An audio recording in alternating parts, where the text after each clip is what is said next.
This week, Greece's Deputy Prime Minister accused its lenders of hindering bailout discussions after inspectors from the EU and IMF postponed a visit over a lack of progress on reforms.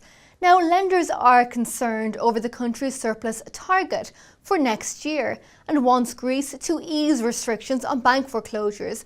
I have Gizem Kara, eurozone economist at BNP Paribas, on the line.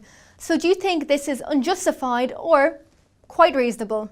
The way I see it is, when we started this last round of review, the ongoing review, actually Greece found itself in a relatively strong position, I think, for the first time in front of the Troika. I think there are two reasons for this. One of them is, if you look at the GDP data with the preliminary for Q3, it looks like the contraction in GDP this year will be less than what is factored in the Troika documents. So they were looking for GDP to contract by 4.2%, but it looks like it's going to be like 3.9, 3.8, something like that. So for the first time, I think there's an overperformance of GDP. Although it is small, it is a positive news. And the second thing is obviously the primary budget surplus that they are going to reach this year, a year earlier than assumed. Previously, the expectation was they will reach a balanced budget this year. So I think these two things are obviously giving Greece a bit maybe bargaining power towards the Troika. And I do understand the Troika's perspective because they really want to push Greece to do more on the structural reform side and also on the austerity. But I think Greece's point of view here is with still the political environment in the country is still fragile, in my view. Because Syriza is still there, obviously, as a strong opposition party. They don't want to move ahead with so much austerity going forward because I think they might have reached a social limit on how much they can push people.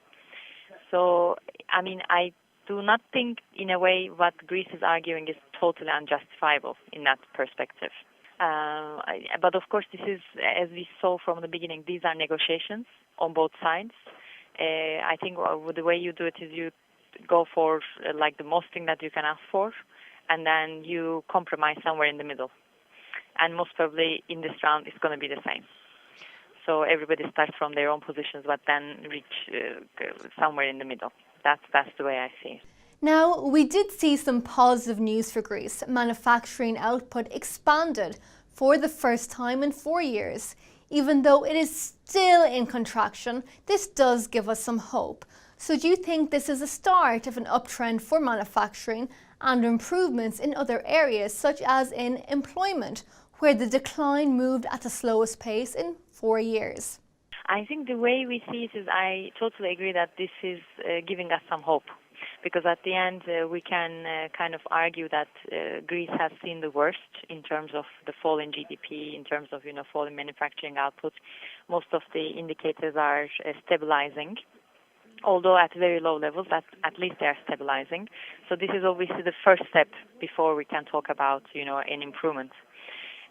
What will happen in the period ahead? Most probably we will see this trend continuing, so we will see things picking up. But I think we have to be a bit careful on this because it's still, I think, quite tentative in the sense that, of course, you will get a cyclical bounce. Like after you fall so much, Greek GDP has fallen by 25% nearly. It's the biggest recession after the U.S. depression in 1930s. So it will be normal to have a cyclical rebound in activity. But whether that can last or we will be able to, see totally accelerated growth rates, it's not going to be happening anytime soon because unfortunately you still have a fall in credit. So in a way we are talking about a creditless recovery, but obviously this is the case for, I guess, most of the eurozone countries, not in particular to Greece. Financial and monetary conditions still remain tight. This country is still undergoing fiscal consolidation.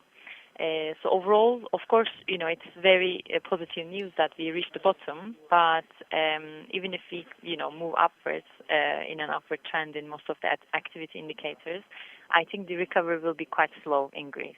And the OECD has a forecast of 0.4% contraction.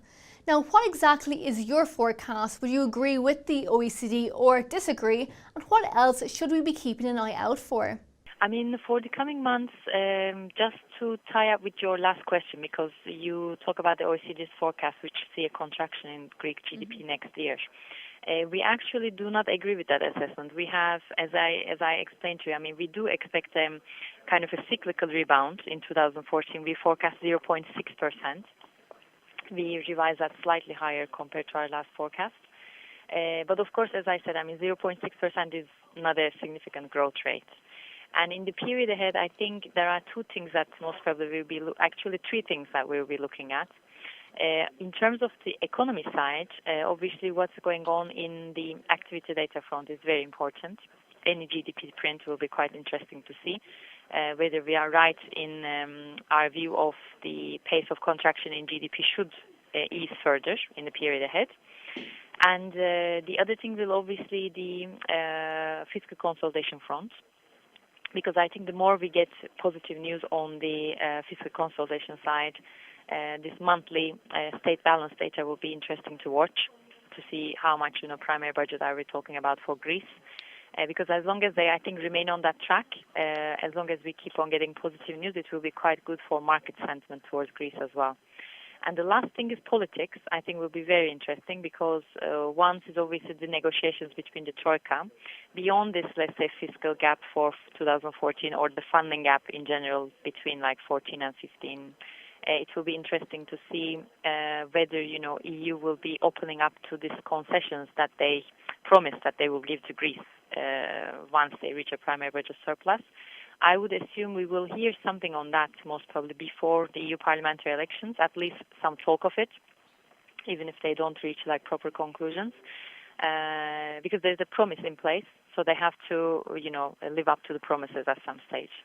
And also, I think domestic politics will be important because, as I said, I think the current coalition government is relatively now stronger compared to the three-party coalition government because Democratic Left was more on the left side, so it was kind of tying the hands of the new democracy to be able to push on with further structural reforms and austerity. Now they are gone, it may be easier for them to, move ahead with decisions. But that said, I think the fact that Syriza is there is quite still making things risky. If you think about the fact that we are also having EU parliamentary elections in May, I would assume you would get quite a lot of protest votes from Greece in the sense that, these left-wing parties, anti-austerity parties will be gaining more ground most probably on that EU parliamentary elections on Greece because at the end, you can argue it's not domestic elections. Domestic elections would have much of an implication for the Greek people's, let's say, daily lives. EU parliamentary elections, maybe some can argue that they would not have such a big impact on daily life. So it might be an easier platform for them to reflect their frustration, basically. So on that basis, I think politics, both on the Troika perspective and domestic politics, will be also important. Thank you very much. Well, viewers, do stay tuned as we have plenty more coming up.